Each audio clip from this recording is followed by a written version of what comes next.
Cosmos, ब्रह्मांड की आत्मकथा। क्या आपने कभी रात को आकाश की तरफ देखा है और अचानक भीतर से एक हल्की सी बेचैनी उठी हो? इतनी सारी चमकती बिंदियां, अरबों खरबों तारे, और उनमें से हर एक अपने भीतर कितनी कहानियां छुपाए बैठा है। और आप एक छोटे से ग्रह पर खड़े उस अनंत सागर को निहारते हुए। यही है कॉस्मोस की शुरुआत।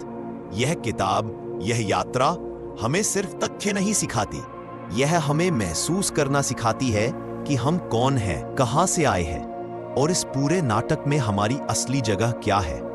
कल्पना कीजिए, आप एक असीम महासागर के किनारे खड़े हैं। पानी का फैलाव इतना बड़ा कि नजर उसकी सीमा तक ही हार मान ले। लहरें धीरे धीरे पैरों से टकराती हैं और आपको यह एहसास दिलाती है कि आप किसी बहुत बड़े रहस्य के सामने खड़े हैं।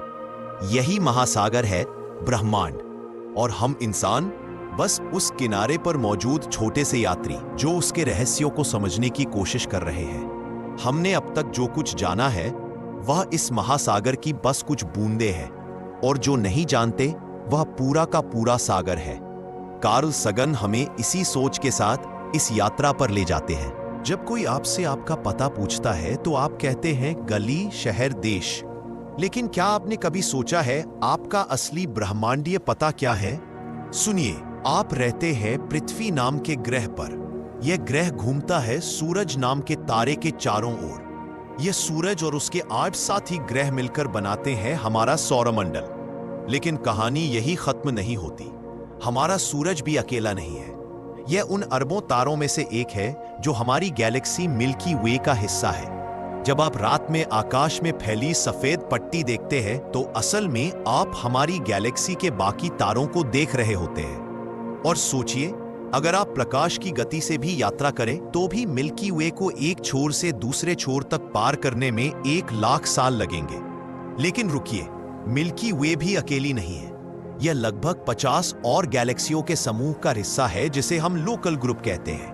और यह लोकल ग्रुप भी एक विशाल परिवार का हिस्सा है, विर्गो सुपर क्लस्टर। और ऐसे ना जाने कितने सुपर क्लस्टर्स पूरे ब्रह्मांड में बिखरे पड़े हैं। तो अगली बार जब कोई आपसे पूछे कि आप कहां रहते हैं, आप कह सकते हैं पृथ्वी, सौरमंडल, Milky Way, local group, Virgo Supercluster और अंत में यह अनंत ब्रह्मांड। क्या यह एहसास आपके भीतर एक अजीब सी विनम्रता नहीं भर देता? हम कितने छोटे हैं। हमारी लड़ाइयां, हमारी चिंताएं इस ब्रह्मांडीय पैमाने पर कितनी मामूली लगती हैं। अब कार्ल सगन हमें एक अद्भुत खेल खेलने को कहते हैं। सोचिए, अगर ब्रह्मांड के पूरे इतिहास यानी बिग बैंग से अब तक के 14 अरब सालों को हम एक कैलेंडर में फिट कर दें। एक साल का कैलेंडर। 1 जनवरी को बिग बैंग, 31 दिसंबर की आधी रात, आज का समय। इस हिसाब से हर सेकंड लगभग 500 साल का प्रतिनिधित्व करेगा। इस कॉस्मिक कैलेंडर पर 1 जनवरी को ब्रह्मांड जन्म लेता है। मई तक जाकर हमारी गैलेक्सी बनती है। सितंबर की शुरुआत में सौरमंडल और पृथ्वी प्रकट होते हैं। सितंबर के अंत में जीवन की पहली झलक दिखती है। दिसंबर 25 क्रिसमस के आसपास डायनासोर आते हैं और 31 दिसंबर की सुबह होते होते वह खत्म हो जाते हैं। इंसानों की पूरी कहानी वह सिर्फ 31 दिसंबर की रात के आखिरी सेकंड में है। यानी हमारी सारी सभ्यताएं, धर्म, युद्ध, कला, विज्ञान, यह सब ब्रह्मांडीय कैलेंडर का बस 1 सेकंड है। क्या यह नहीं दिखाता कि हम कितने नए हैं? हम इस ब्रह्मांड की कहानी में बस अभी अभी आए बच्चे हैं। और अब आता है सबसे जादुई विचार। हम सब तारों की धूल हैं। जब बिग बैंग हुआ तो ब्रह्मांड में बस हल्के तत्व थे, हाइड्रोजन और हीलियम। लेकिन तारे अपने दिल में इन हल्के तत्वों को पकाकर भारी तत्व बनाते रहे, कार्बन, ऑक्सीजन, लोहा, नाइट्रोजन। और जब ये तारे सुपरनोवा में फटे तो यही तत्व अंतरिक्ष में बिखर गए। इनसे बने नए तारे, नए ग्रह, और अंततः हम। आपके शरीर का हर परमाणु कभी ना कभी किसी तारे के भीतर जन्मा था। तो अगली बार जब आप आकाश की ओर देखें तो याद रखिए, आप सिर्फ तारों को नहीं देख रहे, आप अपने पूर्वजों को देख रहे हैं। यह जानना कि हम तारों की संतान हैं हमें अकेला नहीं बल्कि जुड़ा हुआ महसूस कराता है। हम ब्रह्मांड से अलग नहीं हैं, हम खुद ब्रह्मांड हैं जो अपनी ही आंखों से खुद को देख रहा है। और यही है कॉस्मोस का सबसे गहरा सबक। हम छोटे हैं लेकिन महत्वहीन नहीं। हम नए हैं लेकिन असहाय नहीं। हम अस्थायी हैं, लेकिन हमारी चेतना हमें अमरता का स्वाद चखाती है। पिछले हिस्से में हमने ब्रह्मांड की विशालता देखी। हमने जाना कि हमारी गैलेक्सी, हमारा सौर मंडल और हमारी पृथ्वी इस अनंत मंच पर कितनी छोटी है। अब सवाल उठता है, इस छोटे से ग्रह पर जीवन कैसे शुरू हुआ? क्या हम बस एक संयोग है, या फिर जीवन के पीछे कोई गहरा नियम छुपा है? आज से लगभग 4 अरब साल पहले की कल्पना कीजिए। पृथ्वी तब वैसी नहीं थी जैसी आज है। यह एक जलता हुआ गोला थी। जगह जगह ज्वालामुखी फट रहे थे। आसमान अमोनिया और मीथेन जैसी जहरीली गैसों से भरा था और लगातार उल्कापिंड बरस रहे थे। सुनने में डरावना लगता है ना? लेकिन इसी उथल पुथल में समुद्र की गहराई में जीवन की पहली चिंगारी जली। सूरज की रोशनी, बिजली की चमक और ज्वालामुखियों की गर्मी ने पानी में घुले सरल रसायनों को मिलाया और धीरे धीरे जटिल अणु बनने लगे। यहीं से शुरू हुआ जीवन का सफर। वैज्ञानिकों ने इसे प्रयोगशाला में दोहराने की कोशिश भी की। मिलर यूरी प्रयोग में उन्होंने वही गैसें और वही बिजली का माहौल बनाया और पाया कि जीवन के लिए जरूरी अमीनो एसिड अपने आप बन सकते हैं। धीरे धीरे इन अणुओं ने एक बड़ी छलांग लगाई। उन्होंने अपनी कॉपी बनाना सीख लिया, यानी वे खुद को दोहराने लगे। यही था जीवन का जन्मक्षण। यहीं से शुरू हुआ इवोल्यूशन का सफर। अरबों सालों तक पृथ्वी पर सिर्फ सूक्ष्म जीवों का राज था, छोटे छोटे एक कोशिकीय जीव। लेकिन समय के साथ ये जटिल होते गए, आपस में जुड़ते गए और फिर बहुकोशिकीय जीव बने। फिर आए पौधे। पौधों ने सूर्य की रोशनी को ऊर्जा में बदलना सीखा। उन्होंने इस ग्रह पर ऑक्सीजन का तोहफा दिया। इसके बाद समुद्रों से जीवन जमीन पर आया। डायनासोर जैसे विशाल जीव आए और लाखों सालों तक धरती पर राज किया।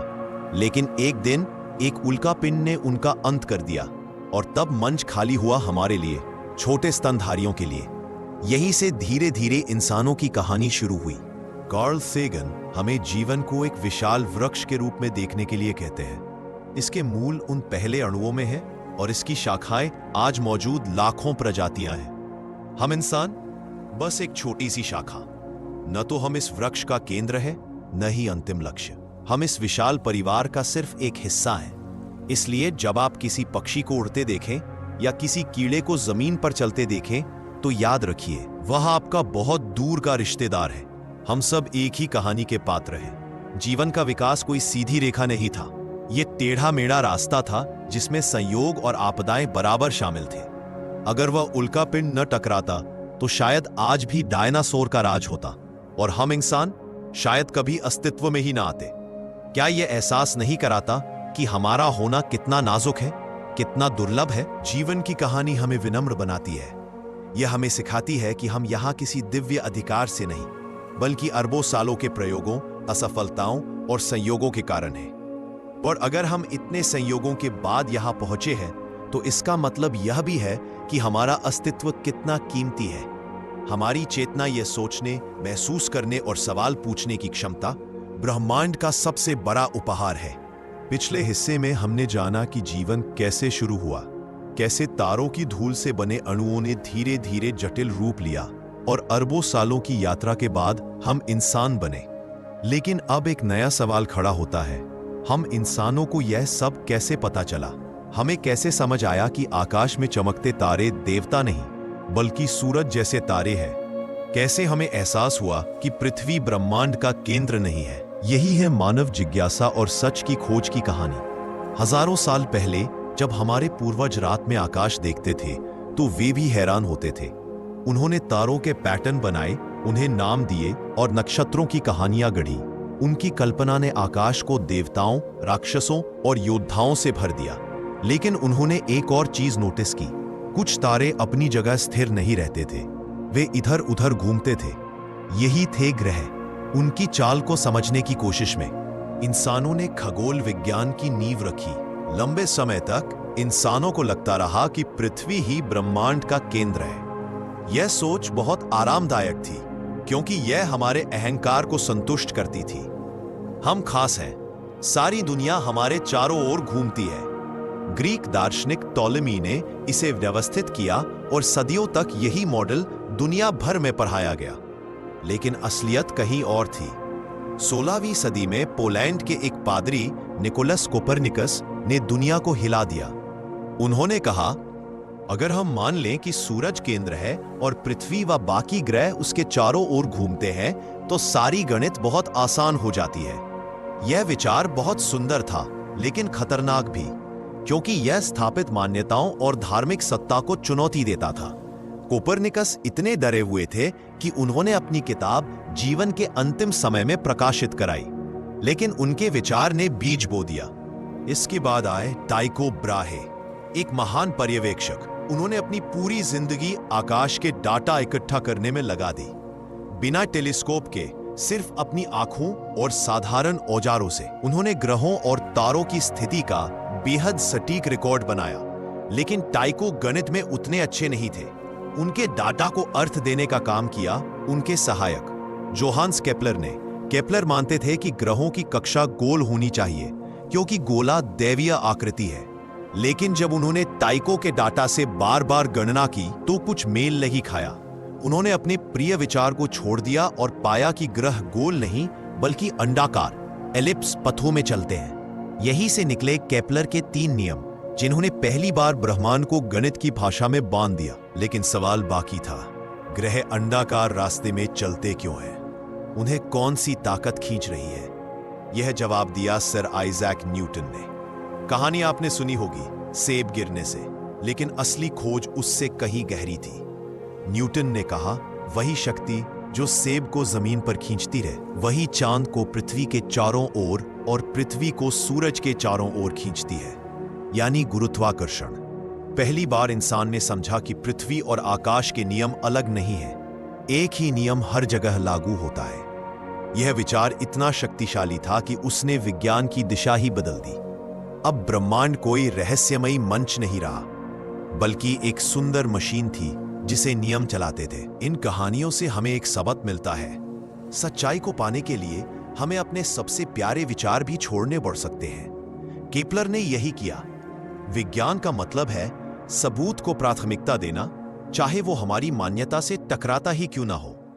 कोपरनिकस, टाइको, केपलर, न्यूटन, इन सब ने मिलकर वो मशाल जलाई जिससे इंसान अंधविश्वास से निकलकर तर्क और सबूत की रोशनी तक पहुंचा। पिछले हिस्से में हमने जाना कि कैसे कोपरनिकस, केपलर और न्यूटन ने हमारे लिए ब्रह्मांड के दरवाजे खोले। उन्होंने हमें यह समझाया कि आसमान और धरती के नियम अलग नहीं हैं, एक ही ताकत, एक ही कानून सब पर लागू होते हैं। ऐसा लगा मानो अब हमने ब्रह्मांड को पूरी तरह समझ लिया है, लेकिन सच्चाई यह थी कि यह कहानी अभी अधूरी थी। 20वीं सदी की शुरुआत में एक साधारण सा व्यक्ति अल्बर्ट आइंस्टीन एक ऐसी सोच लेकर आए जिसने हमारी पूरी समझ को हिला दिया। न्यूटन ने कहा था कि गुरुत्वाकर्षण एक खींचने वाली ताकत है, लेकिन आइंस्टीन ने कहा, नहीं, गुरुत्वाकर्षण कोई ताकत नहीं है, यह तो समय और अंतरिक्ष का झुकना है। कल्पना कीजिए एक तनी हुई चादर, उस पर एक भारी गेंद रख दीजिए। चादर बीच से धंस जाएगी और उसके आसपास रखी छोटी छोटी कंचियां उस गहराई की ओर खींचने लगेंगी। यही है आइंस्टीन का ब्रह्मांड। सूरज अपने वजन से अंतरिक्ष को झुका देता है और पृथ्वी उसी झुकाव में घूमती रहती है। आइंस्टीन की खोज यही नहीं रुकी। उन्होंने बताया कि समय सबके लिए एक जैसा नहीं चलता। अगर आप बहुत तेज गति से चले तो आपके लिए समय धीमा हो जाएगा। इसे कहते हैं टाइम डायलेशन। मान लीजिए आप प्रकाश की गति के पास जाकर कुछ सालों की यात्रा करके लौटे। आपके लिए तो बस कुछ साल गुजरे होंगे, लेकिन पृथ्वी पर सदियों बीत चुकी होंगी। यानी तेज गति से चलना भविष्य की यात्रा करने जैसा है। क्या आपने कभी सोचा है, अगर आपके पास ऐसा अवसर हो तो आप भविष्य देखना चाहेंगे? आइंस्टीन के सिद्धांत से एक और रहस्यमय नतीजा निकला, ब्लैक होल्स। जब एक विशाल तारा मरता है और अपने ही गुरुत्वाकर्षण से ढह जाता है, तो वह इतना सघन हो जाता है कि वहां से रोशनी भी बाहर नहीं निकल सकती। एक ऐसा अंधेरा गड्ढा जहां से वापसी असंभव है। ब्लैक होल का किनारा इवेंट होराइजन कहलाता है। एक बार इसे पार कर लिया तो फिर कोई वापसी नहीं। यह ऐसा दरवाजा है जो एक तरफा है। आज भी वैज्ञानिक नहीं जानते कि ब्लैक होल के भीतर असल में क्या होता है। क्या वहां सब कुछ नष्ट हो जाता है, या शायद वहां किसी और ब्रह्मांड का दरवाजा हो? यह सवाल अब रहा। इसी बीच एक और महान खोज हुई, खगोल शास्त्री एडविन हबल ने देखा कि सारी गैलेक्सियां हमसे दूर जा रही हैं और जितनी दूर गैलेक्सी है उतनी ही तेजी से दूर जा रही है। इसका मतलब साफ था, ब्रह्मांड फैल रहा है, और अगर ये आज फैल रहा है तो अतीत में यह छोटा रहा होगा। समय को पीछे ले जाइए और एक बिंदु पर सब कुछ सिमट जाता है, सारा पदार्थ, सारी ऊर्जा, सारा समय और अंतरिक्ष। और फिर लगभग 14 अरब साल पहले एक विस्फोट हुआ, बिग बैंग। यहीं से समय और अंतरिक्ष की शुरुआत हुई। यहीं से हर तारा, हर ग्रह और हम सब पैदा हुए। न्यूटन और आइंस्टीन के नियम हमें वहां तक ले गए जहां हमारी समझ लगभग टूटने लगती है। ब्लैक होल्स, बिग बैंग, समय का धीमा होना, ये सब हमें यह बताते हैं कि ब्रह्मांड हमारी सहज बुद्धि से कहीं ज्यादा अजीब है। ज्ञान का सफर कभी पूरा नहीं होता। हर खोज हमें और गहरे सवालों तक ले जाती है। हम सचमुच हमेशा किनारे पर खड़े रहे, उस अनंत महासागर के सामने जिसे अभी खोजना बाकी है। हमने लंबा सफर किया है। हमने ब्रह्मांड की विशालता देखी, तारों की धूल से बने जीवन की कहानी सुनी, न्यूटन और आइंस्टीन के नियमों से समय और अंतरिक्ष की परतें समझी। हमने बिग बैंग तक की यात्रा की, ब्लैक होल्स के अंधेरे में झांका। लेकिन अब समय है उस जगह लौटने का जहां से यह सफर शुरू हुआ था, हमारा घर पृथ्वी। 1990 में वॉयेजर 1 नाम का अंतरिक्ष यान हमारे सौरमंडल के किनारे तक पहुंच चुका था। कार्ल सेगन के सुझाव पर नासा ने उसे आदेश दिया कि वह एक बार पीछे मुड़कर पृथ्वी की तस्वीर ले। करीब 6 अरब किलोमीटर दूर से जो तस्वीर आई, उसमें हमारी पृथ्वी एक छोटे से फीके बिंदु जैसी दिख रही थी, सूरज की किरणों में तैरता हुआ बस एक धुंधला सा नीला पिक्सल। सेगन ने इसे नाम दिया पेल ब्लू डॉट। उन्होंने कहा, वो यहां है, वही सब है। हर कोई जिसे तुमने कभी जाना है, हर इंसान जिसने कभी जीवन जिया है, हमारे सारे युद्ध, हमारी सारी सभ्यताएं, हमारे सारे प्रेम और नफरत, सब कुछ उस छोटे से बिंदु पर घटा थे। सोचिए, उस छोटे से बिंदु पर कितनी लड़ाइयां लड़ी गई, कितना खून बहाया गया, कितने साम्राज्य उठे और गिरे। लोगों ने उस बिंदु के किसी छोटे से हिस्से के लिए युद्ध किए। जब हम इस तस्वीर को देखते हैं तो हमारी सारी बनावटी शान मिट जाती है। हमें एहसास होता है कि हम कितने छोटे हैं और हमारी लड़ाइयां कितनी बेकार। यह तस्वीर हमें झकझोरती है। यह हमें हमारी जिम्मेदारी याद दिलाती है कि हमें इस छोटे से ग्रह की रक्षा करनी है। कार्ल सगन को 2 सबसे बड़े खतरे नजर आते थे, परमाणु युद्ध, पर्यावरण का विनाश। एक परमाणु युद्ध कुछ ही मिनटों में हमारी सभ्यता मिटा सकता है, और पर्यावरण का संकट, जलवायु परिवर्तन, प्रदूषण, जैव विविधता का नुकसान धीरे धीरे हमें खत्म कर रहा है। आज ये चिंताएं पहले से कहीं ज्यादा वास्तविक लगती हैं। धरती गर्म हो रही है, ग्लेशियर पिघल रहे हैं, प्रजातियां विलुप्त हो रही हैं। क्या हम अपने ही घर को नष्ट करने की तैयारी कर रहे हैं? कॉस्मिक परिप्रेक्ष्य हमें सिखाता है कि हमारे मतभेद कितने छोटे हैं। धर्म, जाति, राष्ट्र, राजनीति, ये सब सीमाएं बस हमारी बनाई हुई है।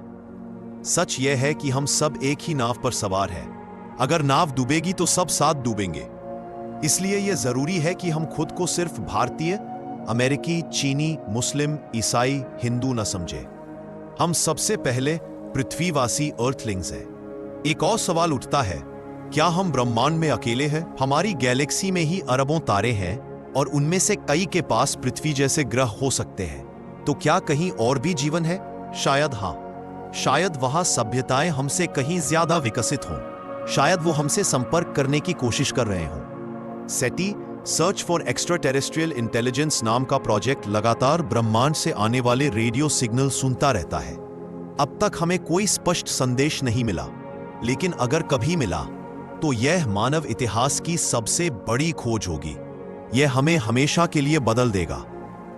जब तक हमें कोई और सभ्यता नहीं मिलती, हमें यह मानकर चलना होगा कि यह चेतना, यह सोचने और महसूस करने की क्षमता सिर्फ हमारे पास है, और यह हमारी जिम्मेदारी है कि हम इसे बचाएं।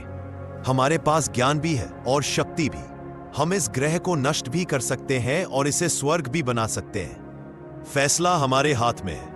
कार्ल सेगन हमें कोई आसान जवाब नहीं देते। वह हमें सही सवाल पूछने की आदत सिखाते हैं। वह हमें विनम्रता सिखाते हैं।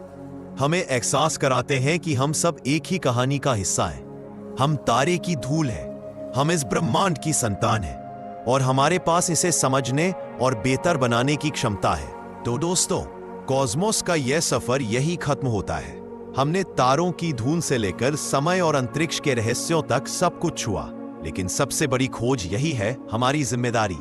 अब मैं आपसे एक सवाल पूछना चाहता हूं। जब अगली बार आप रात के आसमान में तारों को देखें, क्या आप उन्हें सिर्फ चमकते बिंदु मानेंगे या फिर उनमें अपना अतीत, अपनी कहानी और अपनी जिम्मेदारी देखेंगे?